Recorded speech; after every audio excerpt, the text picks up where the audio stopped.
সবাই কি আমার জন্য দাঁড়াতে পারবেন প্লিজ?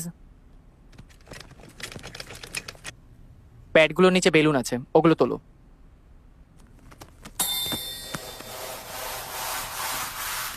ফুলিয়ে ফেলো।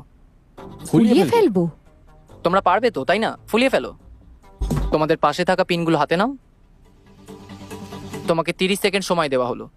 যার বেলুনটা শেষ অবধি ঠিক থাকবে সেই জিতবে, আর বিজেতা 2 মাসের স্যালারি বোনাস পাবে। তোমাদের সময় শুরু এখন। তিন, 2, সময় শেষ।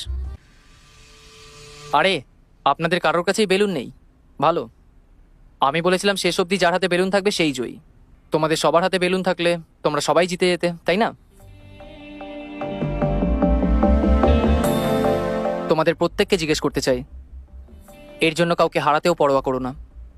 সত্যি বলতে, একজনের জয় পুরো টিমকে জেতাতে পারে না, আর একটা কোম্পানি ঠিক এই কারণেই জিততে পারে না। কিন্তু যদি একটা টিম জেতে, তার মানে টিমের সবাই জিতেছে। যদি একটা কোম্পানি জেতে, তার মানে প্রত্যেকটা কর্মচারী জিতেছে। আমরা আলাদাভাবে সবাই পাথরের মতন, কিন্তু একসাথে পাহাড়ের মতন। আমরা একা একটা গাছের মতন, কিন্তু একসাথে এটা একটা বাগানের মতন।